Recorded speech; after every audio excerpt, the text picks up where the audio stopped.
Hello, everyone. My name is Melissa Rubio. I am a mental health outreach facilitator for Project Vida. I work for the Be Well department, which again focuses mostly on mental health and educating the youth and letting them know that if they are going through something, we are here for them. First of all, I want to thank you all for joining our Vida Talks virtual conference. Today's topic, we're going to be going over grief and loss. So a little bit about who we are. So Project Vida Health Center is a nonprofit organization that provides a variety of services to the community, from COVID-19 testing to primary care and counseling. At the end of this presentation, we'll provide your campus navigators information who will be able to direct you to the services you seek or need. No worries if you don't have a campus navigator or if we're not present at your school, you can definitely reach out to me. I'll go ahead and provide my information at the end. So no worries if we are not at your campus at the moment.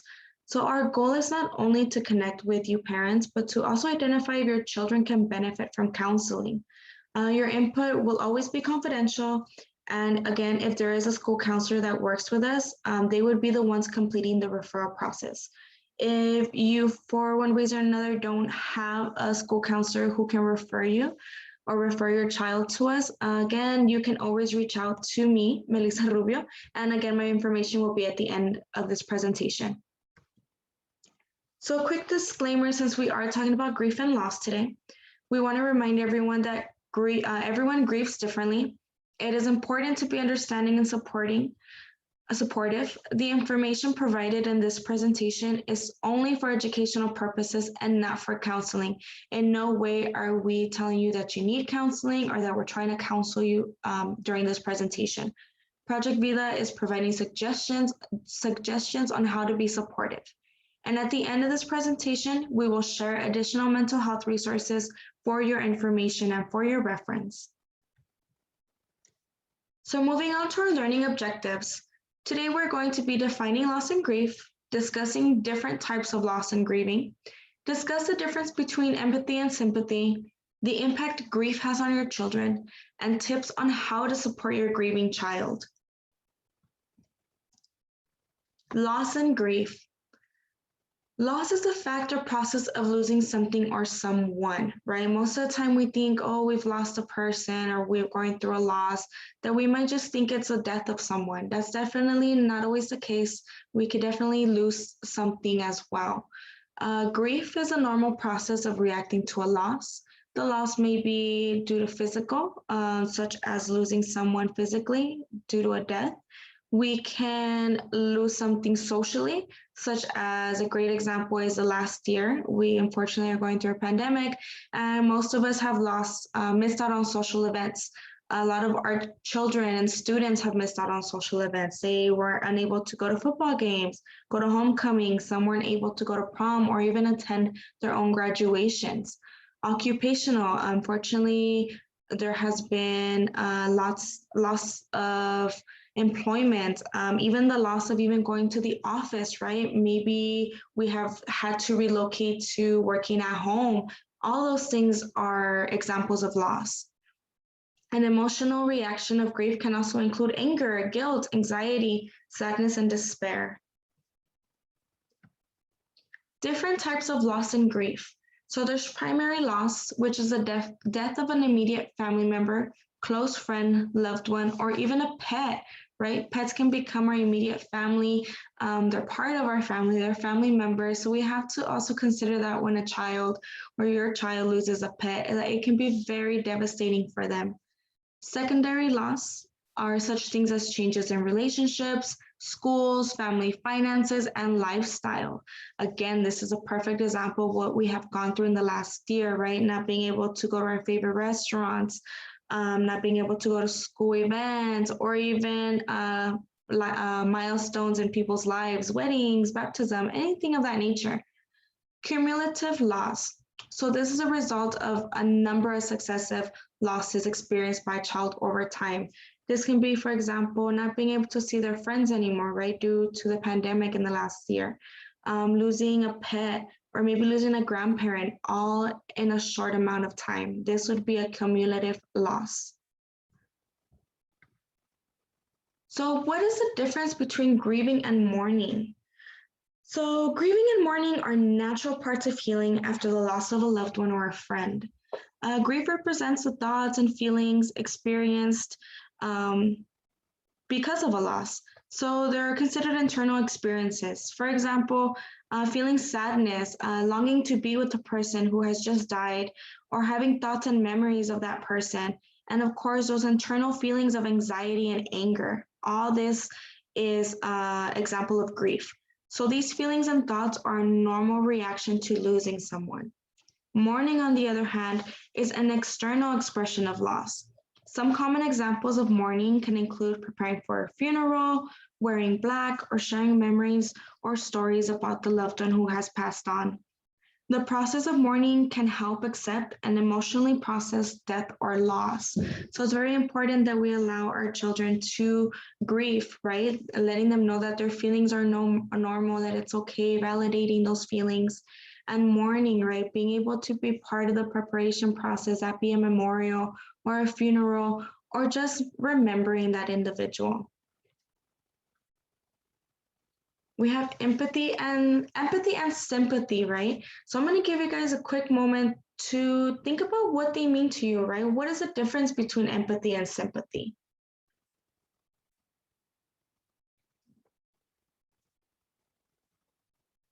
So we're going to go ahead and watch a video on this next slide that is going to go ahead and talk to us a little bit, well, explain to us a little bit about empathy and sympathy.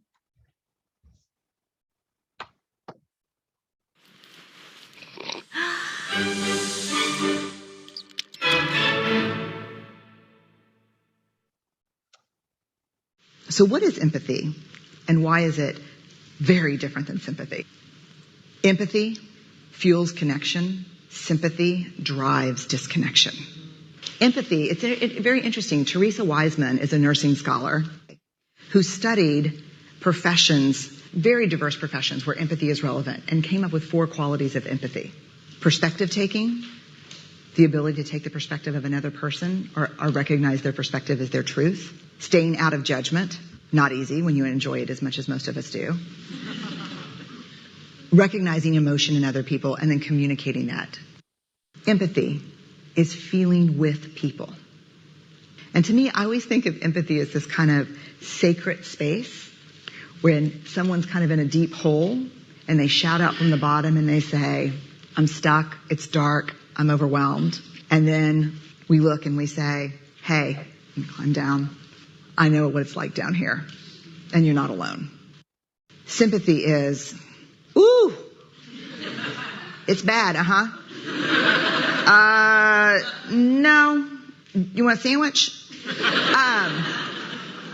Empathy is a choice, and it's a vulnerable choice, because in order to connect with you, I have to connect with something in myself that knows that feeling. Rarely, if ever, does an empathic response begin with at least. Yeah.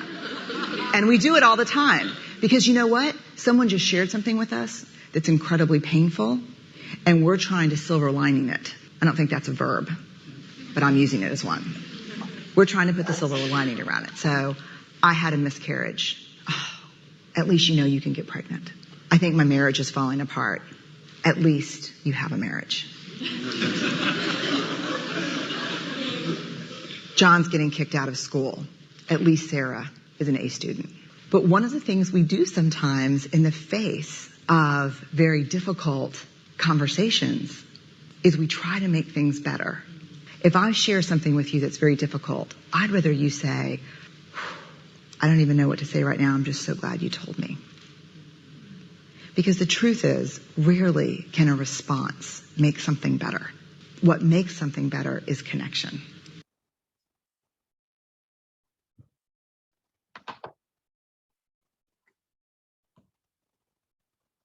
So that was a quick video of the differences between sympathy versus empathy, right? So as you can see throughout the video, that empathy is being able to be in that person's shoes, seeing it through their eyes, not topping your experience over theirs. Maybe they shared with you, oh, I've lost a dog, and it's very close to them, right? It's very devastating. And showing sympathy, as we show, can say, well, at least you have your other dog still, right? That's not something a person wants to hear when they've lost a loved one or a pet, or even an experience such as a divorce or missing out on social events, just like many of us have in the last year. So here we break it down just a little more between the differences of sympathy and empathy. So sympathy is feeling sorry for another person, imagining how we would feel if we were experiencing what is happening. So not necessarily putting yourself in their shoes, just thinking of, what that didn't happen to me, but it would suck if it did. It drives this connection between each other, right? If I share something with you and you show me sympathy, I might not want to share something with you in the future. We have to relate that to children as well. When a child tells you they're feeling a certain way and you dismiss it or show more sympathy than empathy, it might create that they no longer want to share something with you. Empathy, on the other hand, is seeing the world as others see it, right? Putting it in their perspective, looking at it through their eyes, being non-judgmental, understanding another's feelings, communicating the understanding. And again, it fuels connection, unlike sympathy that drives this connection. If a child comes to you and tells you something they're going through, they're feeling a certain way after a loss, and you sit there and empathize with them and listen to them without being judgmental, that's going to fuel connection and make that relationship stronger. Grief is different for everyone based on that personal relationship what they have with that person, or the perceived connection with the deceased, prior experience with loss, age and level of understanding about death. We have to recognize that younger children might have more difficulty as opposed to someone who is a little older. Pre-existing coping mechanisms, right? So maybe the children don't really know how to express their feelings, as opposed to older children that you hope have a little better coping mechanism. Method of expressing strong emotions, available support systems. Unfortunately, sometimes we don't have that support system that we need. So again, we want to be there for our children, for our students, and be able to be that support system for them. And of course, a level of empathy for the needs of others. Not everyone's going to show the same level of empathy, and that's absolutely okay. There's no belittling having sympathy over empathy. Just being able to be non-judgmental and be able to listen to that child express the way they need to be, the way they want to express themselves because of a loss or a death in their family. Youth may experience and show their grief in many different ways. So sometimes grief is showed or observed on the outside through behaviors and what the child says. So these are going to be the children or your kids or your students who are vocal and express their feelings. They express sadness by crying. They express anger by fighting maybe their peers or their teachers or even their parents, right? So these students are going to be easy to identify as grieving. On the other hand, we have children who grieve on the inside, and you wouldn't know they're grieving or going through something unless you ask them directly. So these are the children who keep their feelings to themselves, do as they're told. They keep up with their social relationships and their schoolwork, right? And they don't express any grief or mourning, neither in the inside or the outside. But that doesn't necessarily mean that they're not grieving. So we always want to check in on our children who seem to be coping well with it. They might just need to be asked if they're okay. So children's reaction to loss. So most of the time when you tell a child or a student that somebody has died or they're going to experience a loss, they may have little to no reaction. They might have nonverbal communication. They might start acting out or engaging in high-risk behavior.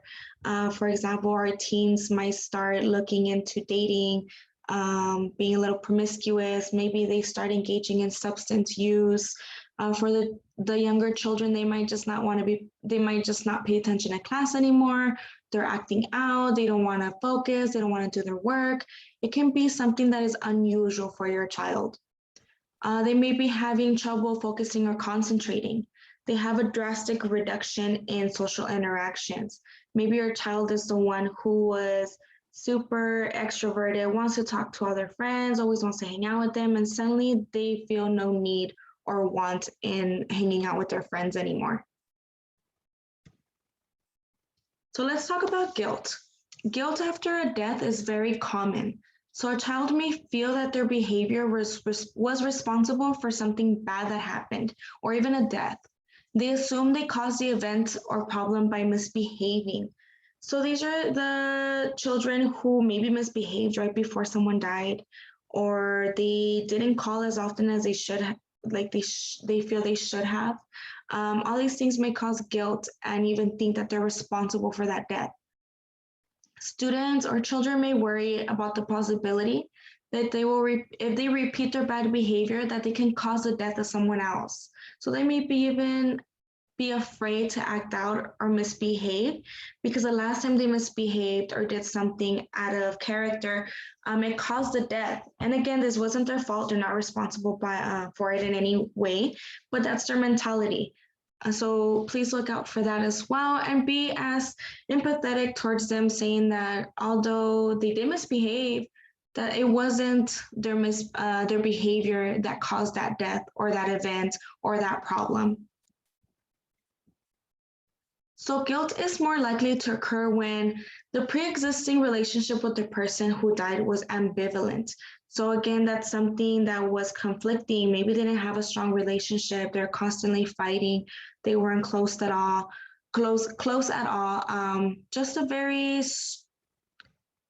Just not a very strong relationship with the person. A death was a result of a lengthy illness. Another reason to feel guilt is that they accidentally discharged a firearm or caused a car accident. So for example, let's say a brother and a sister were playing and then they find a gun and one of them accidentally discharges the firearm and causes the death of the other. That can definitely cause them to feel guilt. For the car accident, let's say an older sibling was driving their younger sibling somewhere and there's an accident and the younger sibling passes away. That can also lead to guilt. And it's very important to let them know that it wasn't their fault. Accidents happen, but it's definitely a logical reason to feel that guilt. So just to sum up the last couple of slides, we have this statement. The child suffering the loss of a loved one experiences a wide range of emotions, including fear, guilt, pain, loneliness, abandonment, sadness, and insecurity. Unresolved grief may lead to debilitating physical symptoms, such as headaches, stomach aches, anxiety attacks, and insomnia. These symptoms and others, including behavioral problems in school and at home, such as eating disorders, suicide ideation, violent behavior following the loss, all these are red flags, right? We want to be able to pay attention to our children, our students, our siblings, to be able to identify those and address them before it can be too late. So the impact on learning, it is very important to have communication with your student or your child's teachers, right? They're going to be the ones that are going to recognize and see the difference at school.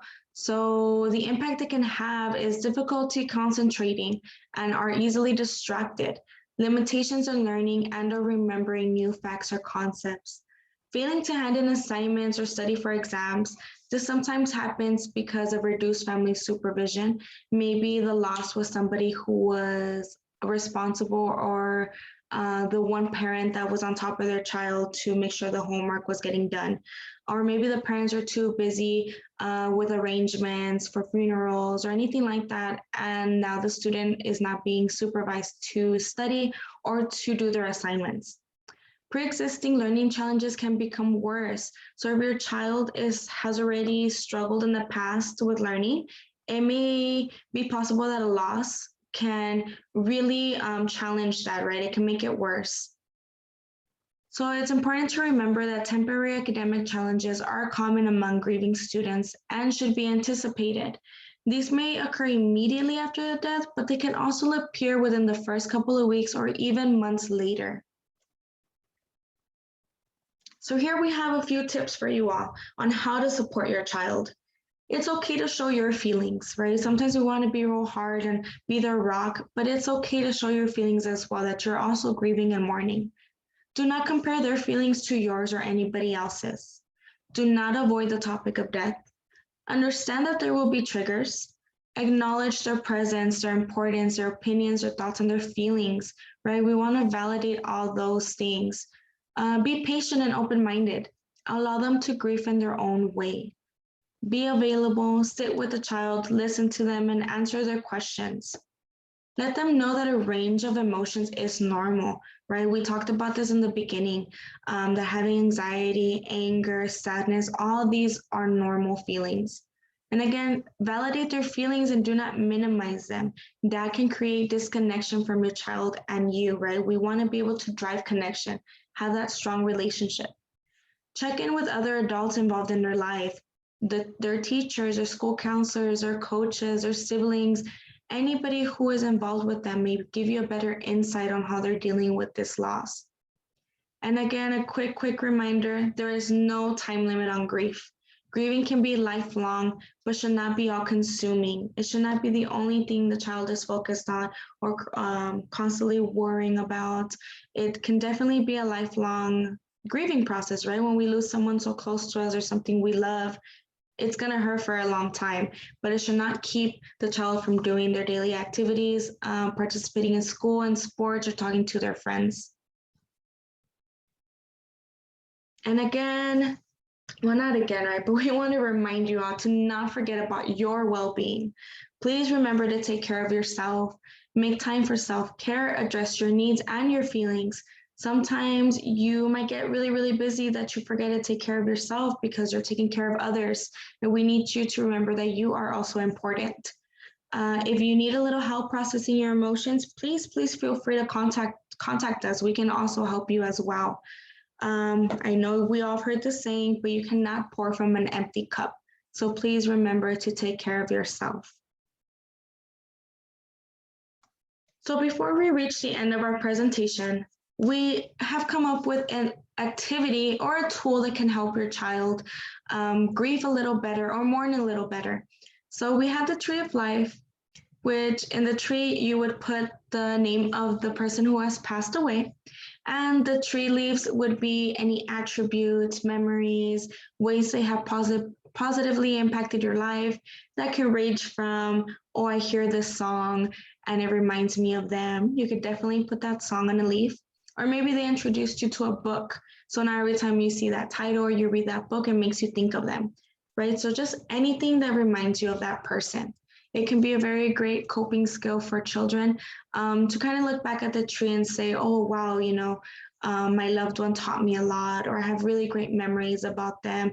I definitely miss them, but this is a great memory or a great activity to do to be able to express themselves. Another tool we have that you can do with your children, and very easy, super affordable, you don't need to spend a lot of money on this, is a memory box or a jar, right? You can use an old shoebox and decorate it. You could use an old mason jar or just a jar that contains food, but you could wash it and use it. You can put little Post-its in the jar, and every time you feel sad, you can pull out a little card and remember something about that person. So that would be a memory jar. A memory box, right? You can put all types of things in there that reminds you of that person. It can be maybe an old tie or their favorite lipstick. You can even put a letter in there of how you miss them, how you're going to remember them, how you're going to honor them. Anything like that can also be a great coping skills, not just for your children, but also for yourselves, right? Being able to do something together to remember the loss of someone you loved. So as promised, here we have a few resources, or a great resource, which would be the Children's Grief Center of El Paso. Please reach out to them if there's something, maybe your child is still struggling with grief and loss. They're a great organization. We have provided the address, their phone number, and their website on the screen. And for any information on Project Vida services and how we can best support you and your child, please contact your school counselor or contact us directly. My name is, again, Melissa Rubio, and my email address is provided on the screen. Please reach out to me, and I will go ahead and direct you to the proper individual who can register you or answer any more of your questions. And that is the end of our presentation. I want to thank you all for watching this. Please, again, this was just for educational purposes. If you feel like you can benefit from this, or you think your child can benefit from counseling, please reach out to me, and we'll go ahead and again connect you with the proper person. Thank you all, and have a wonderful day. Bye-bye.